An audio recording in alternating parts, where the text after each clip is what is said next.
So, I mean, and here's my, I am not against regulation per se on like sort of moral grounds. My argument for prohibition is a political economy argument. I'll get there to the point of regulation. Like, there are regulations that, in order for a regulation to have teeth, it has to go after the sportsbooks' access to that 5 to 10% of their users who are driving their profits, because those are the problem gamblers. Those are the ones who are being harmed by this. And so you need to have it, you need to see there. And that can mean deposit limits. It can mean saying you can't use a credit card. You have to use a debit card or bank account to fund your account. You can ban advertising. That would be hugely popular, is buzzer to buzzer bans on advertising. There are polls on that. Everyone would love that. You can ban them from algorithmically discriminating. So like one thing that gambling apps will do is they will learn when you're most likely to check the app or when you're most likely to place a bet. And then they'll prompt you with a pop-up to be like, hey, do you want to place a bet now? Which is insidious in my mind. All that stuff you could ban. You will have to fight tooth and nail to accomplish that. And the reason that so many states have legalized so quickly is that the gambling industry has a well-organized advocacy arm, and people like me, scolds who hate fun, we are not well-organized. Like the anti-fun lobby, we suck at getting things done. Well, I'm sorry, I didn't want to interject, but I just think that's a big question as well. Well, all of a sudden, this big political thing happened. You mentioned 2018, the Supreme Court, but it didn't seem to happen with much of a popular push. I felt weed had more of a popular push. That had more people sitting around saying this is draconian and, we should be able to smoke weed. There were advocates for it like Bill Maher and others in the culture. This was something else where the public never really wanted it, and yet the politics generated it and the laws generated it. So what's that story? How does that happen? Let me roll the clock back to 1992, which is when Congress, again, on a bipartisan basis, passes the Professional and Amateur Sports Protection Act, which is, interestingly, supported, again, Democrats, Republicans, all the leagues come in and testify in favor of PASPA. They're like, yes, we want this. This is good. We think gambling is going to corrupt the sport. Between 1992 and 2018, there is the law doesn't say that you and I can't place a bet. That's totally legal. You and I can do it together. States and private enterprises cannot set up a concern to allow sports betting. The problem is that PASPA carves out certain states. It grandfathers in certain states. So like Nevada is still allowed to do it. And then Atlantic City has an option that they don't exercise. And I think a couple of other states have an option too. Roll forward to I forget, it was 2012, something like that. Atlantic City says, yes, we want to do sports gambling. There's a bunch of litigation over whether or not they can do it. This is NCAA v. Murphy. The ultimate conclusion of the court is really in the weeds. The law is unconstitutional because it violates something called the anti-commandeering doctrine, which basically says the federal government can't tell state governments how to legislate on matters that state governments have jurisdiction over. And this actually is about the carve-outs that they put in there. So it is almost certainly the case that tomorrow the federal government could pass a blanket ban on sports gambling nationwide, and it would pass muster. And I can get into the reason it's a little weird. It has to do with the elastic commerce clause. But so they could do that. The problem is because they tried to discriminate among states, they were controlling what some states did and not what other states did. That runs afoul of the 10th Amendment. Okay, so but all of that happened, to your point, with relatively little fanfare. This was the question was, is New Jersey going to be able to do this versus the NCAA doesn't want them to do this? Eventually the NCAA gets on board. But from the get-go, there were interests who saw where this was going and said, okay, let's lay the groundwork. The explosion of fantasy sports in the mid-2010s is mostly a Trojan horse for sports betting, right? It's to set up medicinal marijuana is to weed legalization as fantasy sports is to sports betting legalization. Precisely. But no, I mean, this is exactly what happened. Is they built out the infrastructure. They got people used to the idea. When the ruling came down in 2018, we go from sports gambling is legal in Nevada in 2018 to it's essentially nowhere, but it's Nevada, to you can bet on sports we're now at 40 states in the District, I think we're 40 or 41 states in the District of Columbia, 7 years later, right? Like that is faster than marijuana legalization. That's faster than same-sex marriage legalization. That's faster than like anything. Why did that happen? Because basically the sports books went to state legislatures. No disrespect to state legislators. I know a great number of state legislators who are very smart, conscionable, capable people. Many guys who are in state legislators are not that. And if you go to them and say, like, here's a thing that you can do now that will boost your tax revenue, they'll say, sure. And they did. And there was no organized opposition. And now we're just waking up and going, wait a second, why is it that people are reading me the odds on ESPN? Why is it that I can't get away from these ads? Why is it that my kid or my nephew or whatever is spending all of his time and money on these apps? This seems bad. Where did this come from? And it just hit us like nothing, but that's because nobody paid attention because it was just this like relatively technical thing. Well, I think the popularity question, that's an interesting one to me.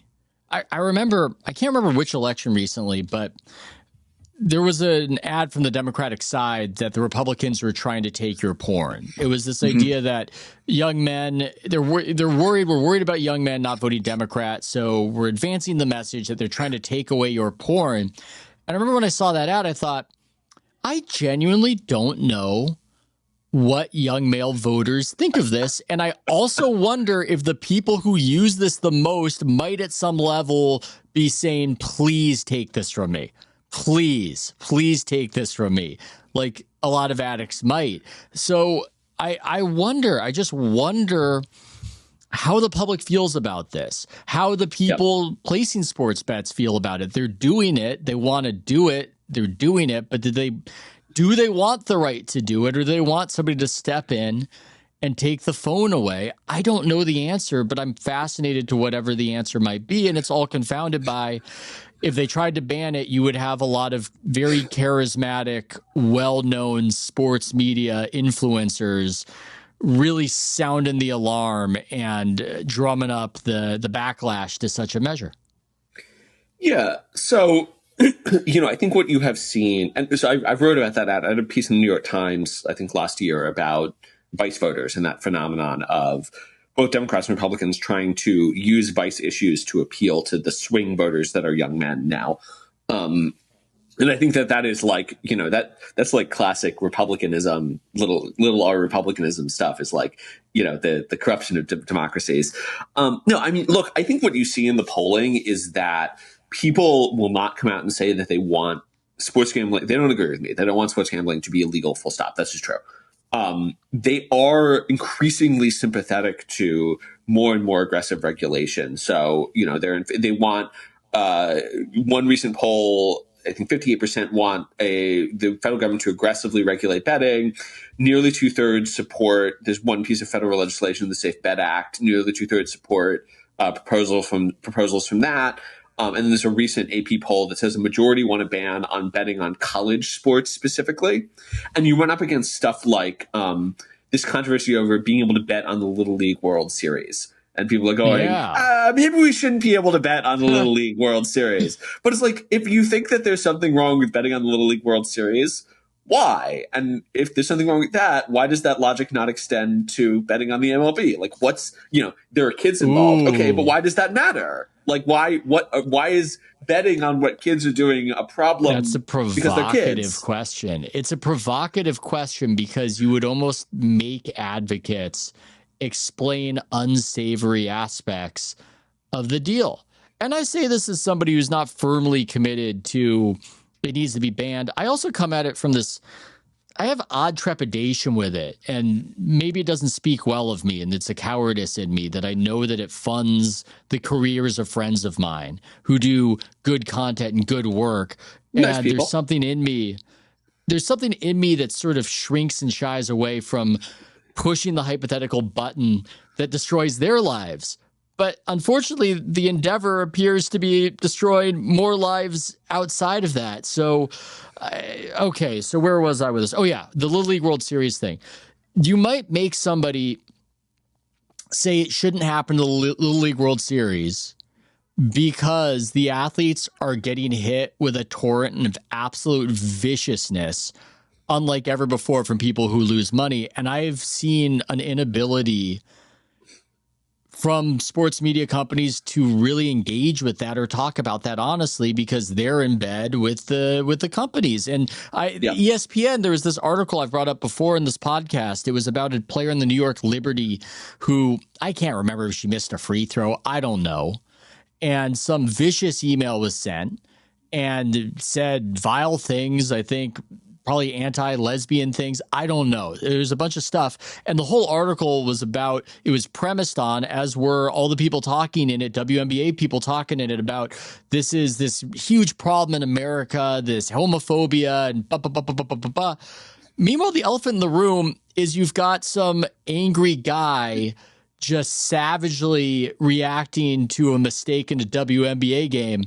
Right. I don't think that happened without the gambling. I'm just going to go out on a limb right there. I don't think that's an email that she gets 5 years ago, but they can't talk about it. They can't deal with it.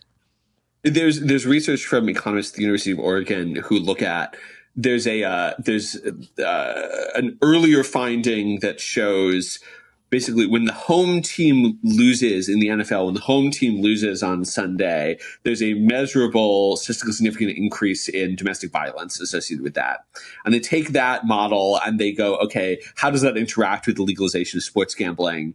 And the answer is that legalization of sports gambling exacerbates that effect. So the increase in domestic violence gets bigger when sports gambling is legalized. And like that's consistent with just what we know about the science of addiction, which is like, failing to get the reinforcement, it's going to make you irritable. It's going to make you unpleasant because you're addicted to the product. But this is, the point about the Little League World Series. It's all intuitive. We can do studies, but it's just if we play this game of what would happen to American households if husbands every now and again suffered a sudden loss of money in a humiliating fashion. What would happen? Would that have a detrimental impact on things or a positive impact on things? And, I think you talk about the harm to the athletes. Like, people are quite aggressive with athletes when they lose. And this is part of, this is one of the many concerns back in 92 is like, it will change. American sports is about sportsmanship, right? It's about being a graceful loser. It's actually very hard to be a graceful loser when you have a lot of money on the line. And that diminishes the value of sports as a thing that is of, is a public good in the sort of in the classical sense, is a public interest. Well, it's a reason why I've got some sympathy for the players shaving points, although that's not really what's happening in some instances. They're doing these more arcane prop bet, throwing the prop bet, and maybe I'll try to coin shaving props. It won't catch on, but that's my attempt at making fetch happen.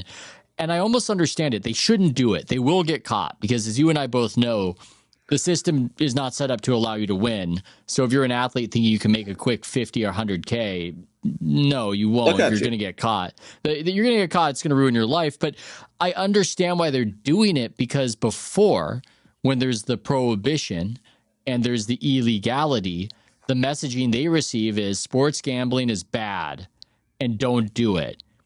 Now they walk into the arena and they're surrounded by all this pro sports betting propaganda. And the message is sports betting is great and you can't do it.